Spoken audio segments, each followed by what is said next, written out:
తండ్రి, ఇక్కడికి కూడి వచ్చిన మా అందరితో ఈ వాక్య ద్వారా మీరు మాట్లాడండి. సూటిగా మమ్మల్ని దర్శించండి. విత్తబడుతున్న ప్రతి విత్తనము నాయన ప్రతి హృదయములో మొలిసి ఫలించి అభివృద్ధి పొందినట్లుగా మమ్మలను, మా కుటుంబాలను, మా సంఘాన్ని ఒక ఆశీర్వాదకరమైన స్థలముగా మార్చి ఈ 2024లో తండ్రి, మరి మొదటి నెలలో తండ్రి, అలాగే మొదటి శుక్రవారం మరి నీ సన్నిధికి కూడి వచ్చిన మమ్మల్ని అందరినూ జ్ఞాపకం చేసుకోమని ప్రార్థన చేసి మమ్మల్ని మీ చేతులకి అప్పగిస్తున్నాం తండ్రి. ఆమేన్. హల్లెలూయా. దేవుడు ఈ సమయంలో కొన్ని విషయాలను మనతో ప్రభు పంచుకుంటూ ఉన్నారు. ఇక్కడ కీర్తనలు 40 నుండి 5వ వచనము, యెహోవా నా ఎడల నీకు మా ఎడల జరిగించు ఆశ్చర్య క్రియలను, మా ఎడల నీకున్న తలాపులు బహు విస్తారములు, వాటిని వివరించుటకు చెప్పుకొనదగినవా. అంటే లెక్కకు మించిన కార్యాలు మా జీవితంలో జరిగి ఉన్నవి ప్రభువా. హల్లెలూయా. అయితే దేవుడికి మన పట్ల ఉన్న తలాంపు అని ఇక్కడ అంటున్నాడు కదా. దేవుడు మన పట్ల మంచి తలాంపు కలిగి ఉన్నాడు కాబట్టి మన పట్ల ఆయన ఏం చేస్తున్నాడు అంటే ఆశ్చర్య కార్యములు. ఏం కార్యాలు చెప్పండి? దేవుడు మన పక్షమున నిలవబడి ఆయన చేసే ఆశ్చర్యమైన కార్యాలు. మన జీవితంలో ప్రభువుని అంగీకరించినది మొదలుకొని ఇప్పటి వరకు అయ్యా మా జీవితంలో ఏం చేసాం? ఆశ్చర్య కార్యములే. ఆయన మన జీవితంలో చేసిన కార్యాలను లెక్కకు మించిపోయి మనం అనుకుంటాం, ప్రభువా నా జీవితంలో ఏం కావాలి? నీ కార్యములు. ఇక్కడ అంటున్నాడు అవి లెక్కకు మించిన ప్రభా. ఎందుకో తెలుసా? నేను అంటాను, మొదటిగా ఆయన మన జీవితంలోకి రావటమే ఒక బలమైన కార్యం. స్తోత్రం చెప్పండి. ఆయన మన కుటుంబంలోనికి రావటమే ఒక గొప్ప కార్యం. ఆయన మన కుటుంబాల్లో చేరటమే ఒక అద్భుతమైన కార్యం.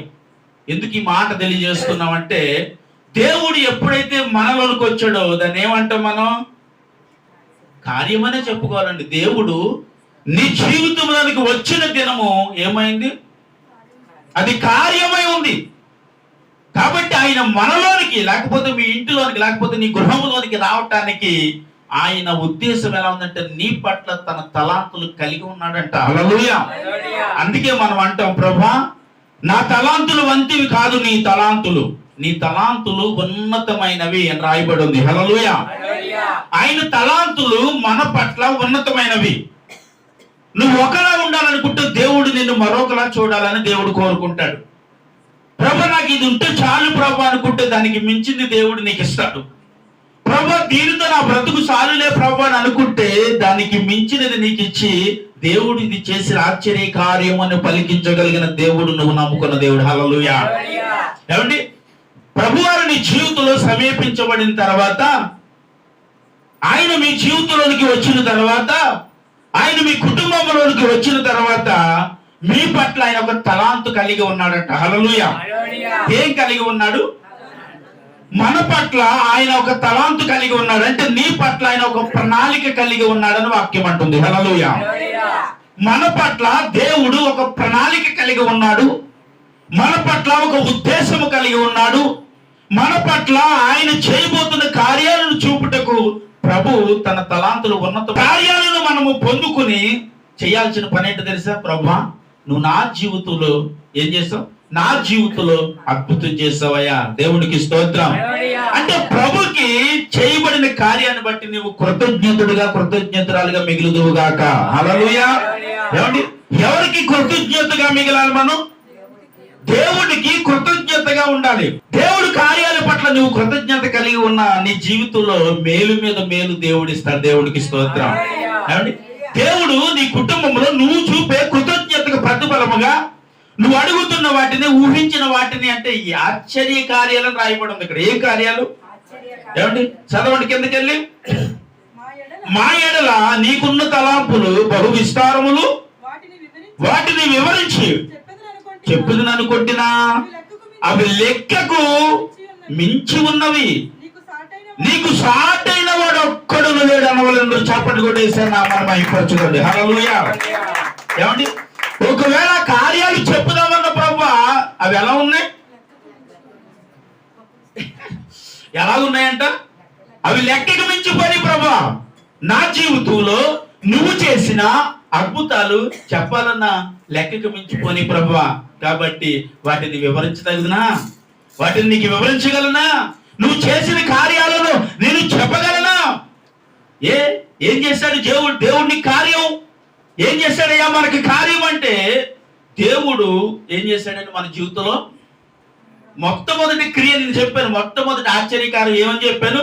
ఆయన మనలోనికి రావటమే దేవుడికి స్తోత్రం.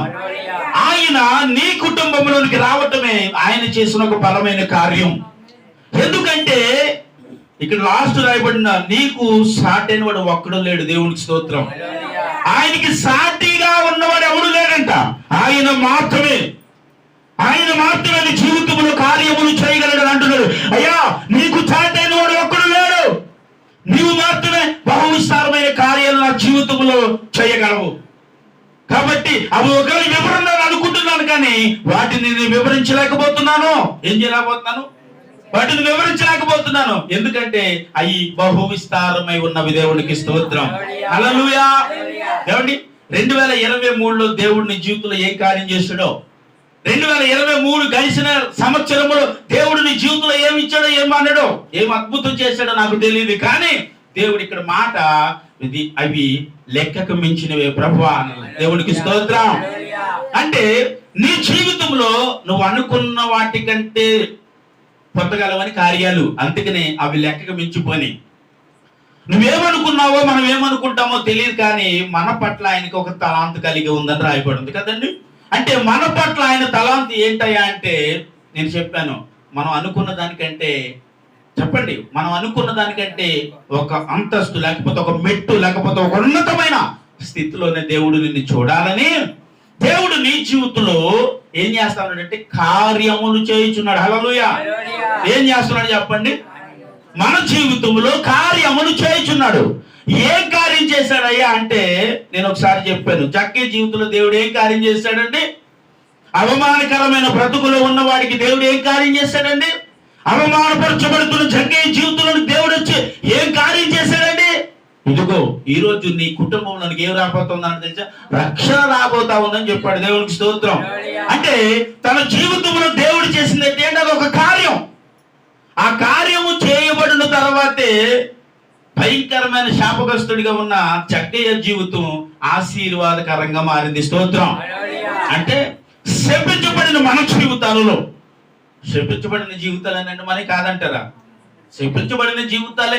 శపింపబడిన జీవితాలకి యేసయ్య వస్తే ఆ శాపములు కూడా తీసివేయబడతాయి. స్తోత్రం చెప్పాలి. ఇప్పుడు రూతమ్మ శపించబడిన ఎక్కడి నుంచి వచ్చి? శపింపబడిన దేశం నుంచి వచ్చింది. శపింపబడిన దేశంలో నుంచి వచ్చిన రూతమ్మని దేవుడు ఏం చేశాడండి? ఆశీర్వాదకరమైన వ్యక్తిగా నిలవబెట్టుకున్నాడా లేదండి? అంటే నీ శాపములు తీసివేయాలంటే ఈయన నీ జీవితంలో ఏదో కార్యం చేయాలంటే. స్తోత్రం చెప్పండి. నీ జీవితంలో ఏదో ఒక అద్భుతం జరగాలంటే ఏం జరుగుతుంది అంటే, నీ జీవితంలో శాపమో, లేకపోతే ఏ కీడుందో, ఏ దోషము ఉన్నాయో, ఏ అపవిత్రమైనవి ఉన్నావో వాటిని తీసివేయాలంటే ముందు యేసయ్య నీ జీవితంలోనికి రాగలగాలి. అప్పుడు నువ్వు ఏం చూస్తావు? ఇక్కడ ఆశ్చర్యమైన కార్యములు చూస్తావు. హల్లెలూయా. అప్పటి వరకు శపింపబడ్డాడు అనుకున్నాడు, పీడింపబడ్డాడు, అవమానపరచబడ్డాడు, నిందలు పొందాడు. కానీ యేసయ్య తీర్థులు తన జీవితం యేసయ్య తనలోకి వచ్చిన తర్వాత, అంటే తన జీవితం యేసయ్య కార్యం చేయబడిన తర్వాత తన జీవితం ఏమైందంటే, ఇప్పుడు ఏమైందంటావు? ఆయన ఎక్కడ కార్యం చేశాడు? ఇప్పుడు పాపి అయిన జక్కయ్య జీవితంలో దేవుడు కార్యం చేశాడు. పాపిగా పిలువబడినవాడు, పాపిగా శపింపబడినవాడు, ఆ ప్రాంతానికి అవమానకరమైన వ్యక్తి అండి. అలాంటి వ్యక్తులకి ఎవరు వచ్చారంటే యేసుక్రీస్తు ప్రభువు వచ్చాడు. ఎందుకు వచ్చావని అడిగితే ఆశ్చర్యమైన కార్యములను చేయటానికి. ఏం కార్యాలు చెప్పాలండి? ఆశ్చర్యమైన కార్యములు చేయటానికి ఆయన మన జీవితంలోకి వచ్చాడు అని వాక్యం చలవిస్తాం. చూడండి, ఇంకొక మాట చూపిస్తున్నాడు. కీర్తనలు 136:4 చదవండి. కీర్తనలు 136:4.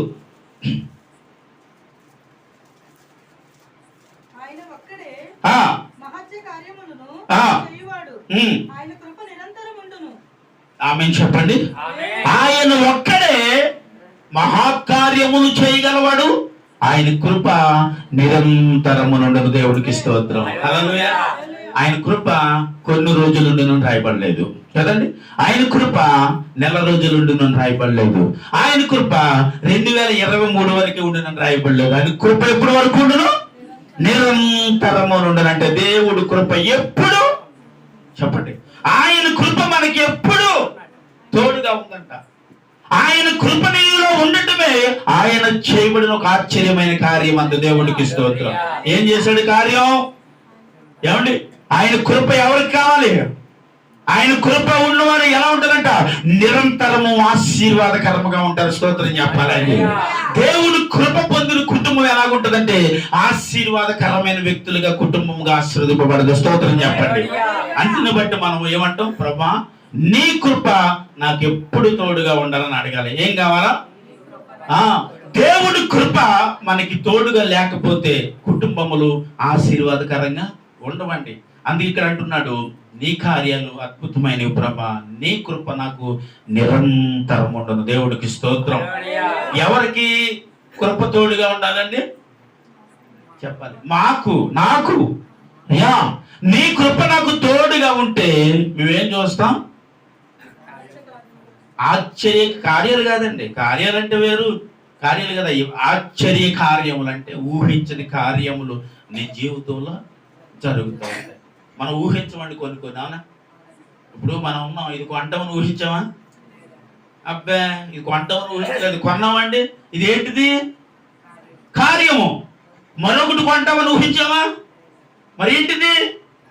ఆశ్చర్య కార్యములు. స్తోత్రం చెప్పాలండి. దేవుడు నీ జీవితంలో చేసేది కార్యం కాదు, ఆశ్చర్యమైన కార్యం అని రాయబడి ఉంది. దేవుడు నీ జీవితాలలో నిలవబడి నమ్మకంగా బ్రతికిన వారికి అంటున్నాడు, నేను ఆశ్చర్యమైన కార్యము చేయబోతున్నాను. హల్లెలూయా. ఇప్పుడు మనం ఎన్నోసార్లు వింటాం, ఇశ్రాయేలు ప్రజలు ఎన్ని సంవత్సరాలు బాధపడ్డారండి? ఇసాక్ గారు 400. దేవుడికి స్తోత్రం. 430 సంవత్సరాలు పీడింపబడిన వారి జీవితంలో దేవుడు ఆశ్చర్యకార్యం చేశాడా లేదా? ఏమండి, దేవుడు ఆశ్చర్యకార్యం చేయడానికి మోషేను వాడుకున్నాడంటే స్తోత్రం చెప్పాలి. నీ జీవితంలో దేవుడు ఏదైనా కార్యం చేయాలనుకుంటే ఎవరిని వాడుకుంటాడో తెలియదు.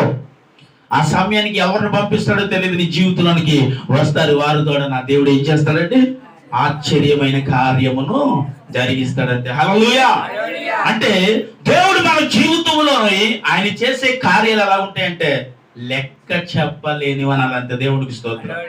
ఏం చెప్పలేము, లెక్క చెప్పలేని ప్రభా విస్తారమైన కార్యములు మా జీవితంలో జరిగించుచు ఉన్నావు. హల్లెలూయా. అంటే ఆయన తలాంతు నీ పట్ల ఉంది కాబట్టి ఆయన కార్యాలు చేస్తున్నాడు. ఎవరి పట్ల ఉంది? మీరు చెప్పుకోండి. నా పట్ల ఉంది ప్రభా. హల్లెలూయా. దేవా, నీ ప్రణాళిక నా పట్ల ఉందంటే మీ తలాంతు నా మీద ఉంది ప్రభా. కాబట్టి నా జీవితంలో నువ్వు ఆశ్చర్య కార్యాలు చేయబోతా ఉన్నావు. ఇప్పుడు మీరు మనం ప్రతిరోజు ప్రభుని ఏం చేస్తామంటే, మరి మీరు స్తుతిస్తున్నారు లేదో, ప్రభా నా జీవితం ఒక ఆశ్చర్య కార్యం. అవునా? నా బ్రతుకు ఒక ఆశ్చర్య కార్యం. నేను జీవిస్తున్నాను, నా కుటుంబం జీవిస్తుందంటే ఒక ఆశ్చర్యమైన కార్యం. ఈ కార్యాలన్నీ ఏంటి ప్రభు అంటే నువ్వు నా జీవితంలోకి రావటమే ఆశ్చర్య కార్యం. దేవునికి స్తోత్రం. హల్లెలూయా. అంటే ఎన్నోసార్లు మీకు చెప్పాను, నా జీవితంలోకి ప్రభు రావటం నా జీవితం ఒక ఆశ్చర్య కార్యం. ఈరోజు ఇక్కడ ఇలా నిలవబడటానికి దేవుడు నాకు ఇచ్చిన ఆశ్చర్య కార్యం. ఈరోజు దేవుడు వాడుకోవటానికి దేవుడు నాకు ఇచ్చిన ఆశ్చర్యమైన నా జీవితంలో చేయబోతున్న కార్యాలు. దేవునికి స్తోత్రం. ఇంకా నువ్వు నమ్మకంగా ఉండు, నిలబడు. ఆయన నీ జీవితంలో చేసే కార్యాలను ప్రతిరోజు చూస్తావు. ఆమె చెప్పండి. చెప్పాలి ప్రభా, నా జీవితంలో ప్రతిరోజు నీ ఆశ్చర్య కార్యాలు చూడాలి. ఆమె నువ్వు మనం లోకంలో ఉన్న వాళ్ళని కాదండి, ఇక్కడ యేసుక్రీస్తు ప్రభు సన్నిధిలో ఉన్న నీవు ప్రతిరోజు ఆయన కార్యములు నీ జీవితంలో జరుగుతూనే ఉండాలి, చూస్తూనే ఉండాలి. అది యేసుక్రీస్తు ప్రభుకి చెప్పండి మహిమకరమైన జీవితం. స్తోత్రం చెప్పాలి. ఎవరికి మహిమకరమైన జీవితం అండి? ఎవరికి మహిమకరమో దేవుడికి మహిమకరంగా కనిపించినట్లుగా నీ జీవితం ఉండగలిగినప్పుడు ఆయన నీ జీవితంలో చేసే ఆశ్చర్యమైన కార్యాలు. ఏ కార్యాలు చూడాలి? ఏ కార్యాలు అంట? 72 కీర్తన 72 కీర్తన 72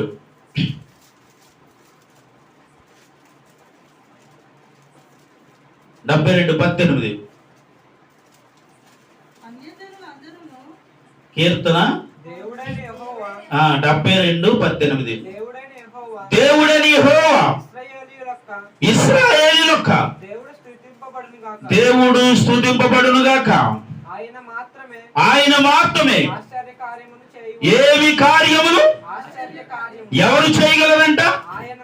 ఆయన మాత్రమే ఆశ్చర్య కార్యములు చేయలేడు అన్న వాళ్ళందరూ చాపట్లు కొడేసి నామని మైపరచుగా ఉండే. హల్లెలూయా.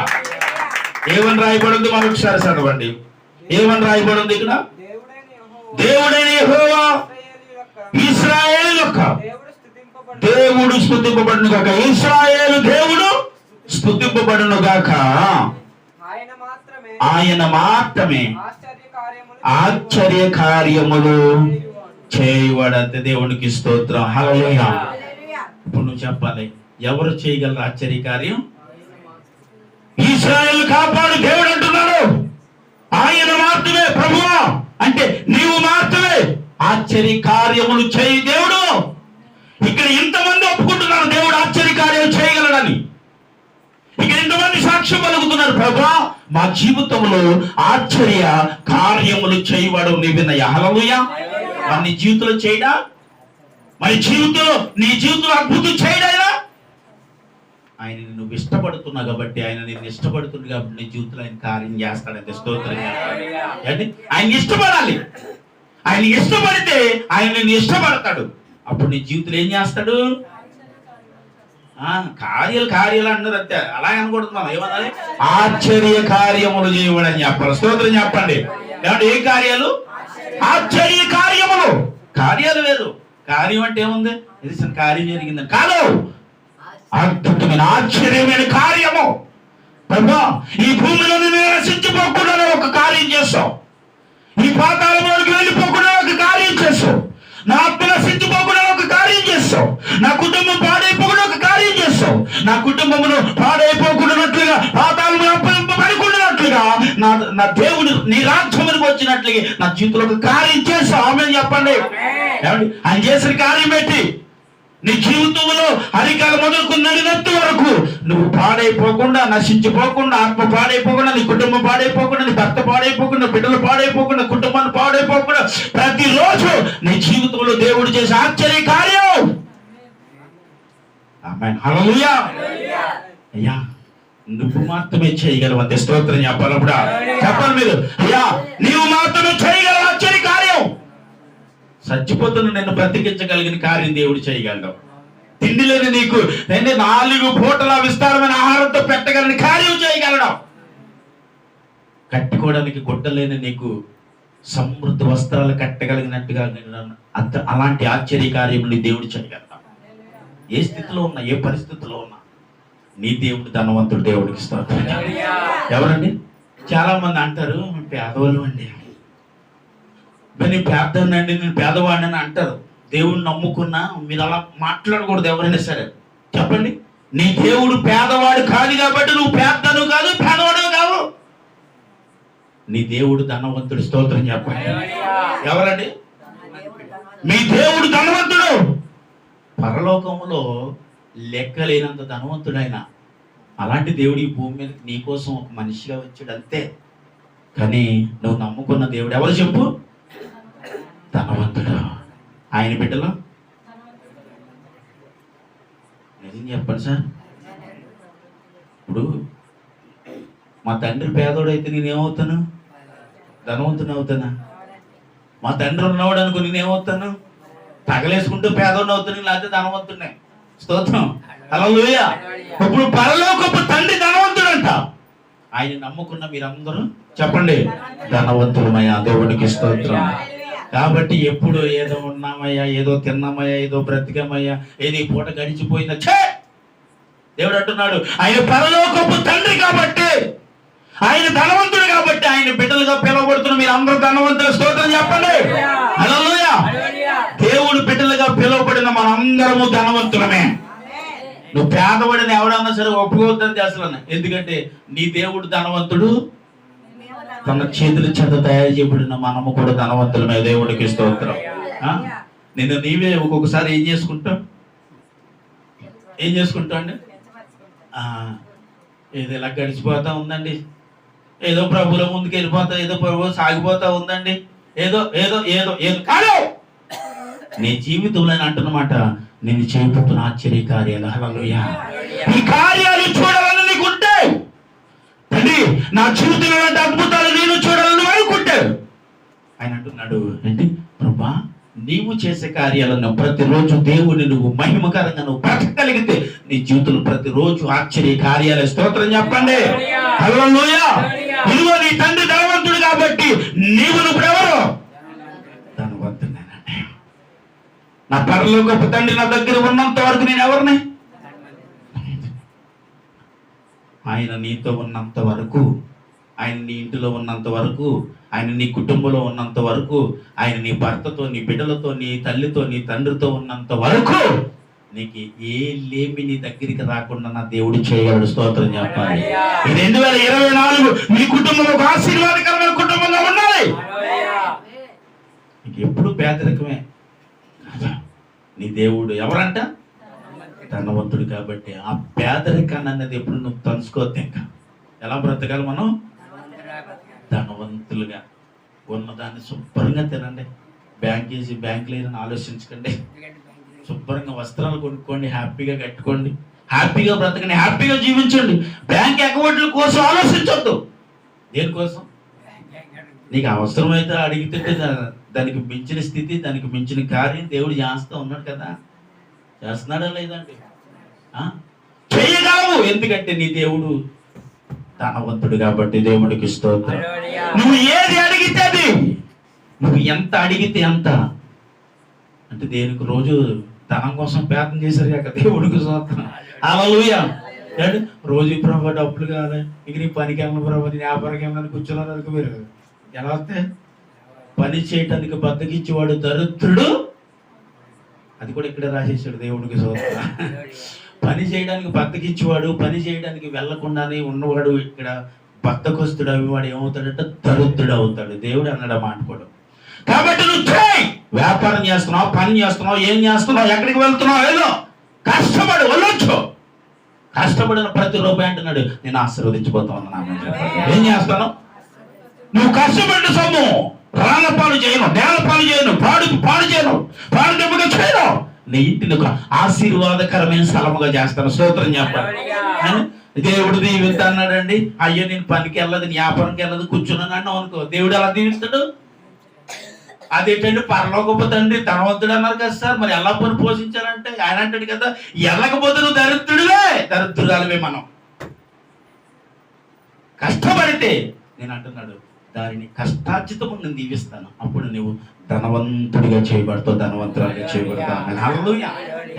ఎవరైనా సరే, కూర్చున్న మీరైనా, బోధిస్తున్నా నేనైనా, మనము బద్ధకస్తులుగా పని చేయవరం అయితే దరిద్రులు అవుతాం. కానీ యెహోవా ఆశీర్వాదం ఏమిస్తుంది? ఐశ్వర్యమునిస్తుంది. ఆయన ఆశీర్వదిస్తే నీకు ఐశ్వర్యమునిస్తుంది. ఆయన ఆశీర్వదించాలంటే ఏది ముందు ఏం చేయమంటుంది?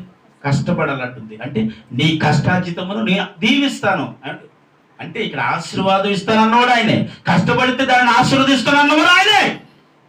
అంటే ఇప్పుడు మనం ఏం చేస్తే ఆశ్చర్యకార్యాలు పొందుకుంటాం? చెప్పాలండి, ఏం చేస్తా? కష్టపడుతూ ఏంటండి? ఏ పని చేయవారు ఆ పనిలో బద్ధకస్తుడు కాకుండానట్లుగా కష్టపడి ఒళ్ళొంచి పని చేయమని అంటున్నాడు. నీ చేతి కష్టార్జితము నిశ్చయముగా నేను ఆశీర్వదిస్తాను. ఆమె హల్లెలూయా. అప్పుడు మనం ఎలా ఉంటాం? ఆయన పిల్లలుగా ధనవంతుల్లా ఉంటామండి. దేవునికి స్తోత్రం. హల్లెలూయా. ఇప్పుడు మనం కష్టపడి ఇచ్చింది మన పిల్లలు పాడు చేశారు అనుకోండి, మనం హ్యాపీగానే పోతాం. అంతే కదండి. మనం ఉన్నంత వరకు, బతికినంత వరకు బ్రతికేస్తాం, కష్టపడ్డాం కాబట్టి మనం హ్యాపీగా బ్రతికి వెళ్ళిపోతాం.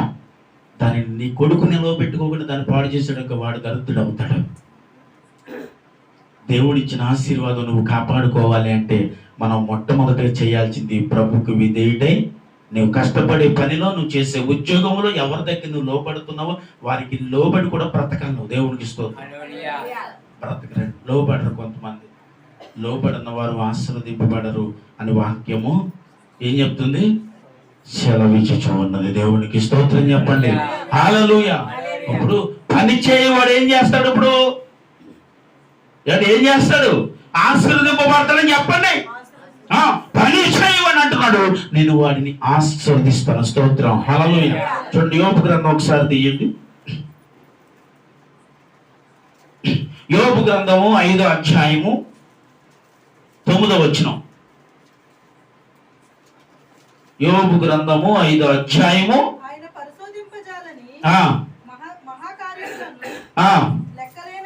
లెక్కలేనన్ని అద్భుత క్రియలను దేవునికి స్తోత్రం. ఏం క్రియలండి? మహాకార్యములు, అద్భుత క్రియలు. ఎవరు చేయగలరు చెప్పాలి? నా యేసయ్య చేయగలడండి. దేవునికి స్తోత్రం. ఇది ఎవరికి సాధ్యం అంటే యేసయ్యకి సాధ్యం. చెప్పాలి.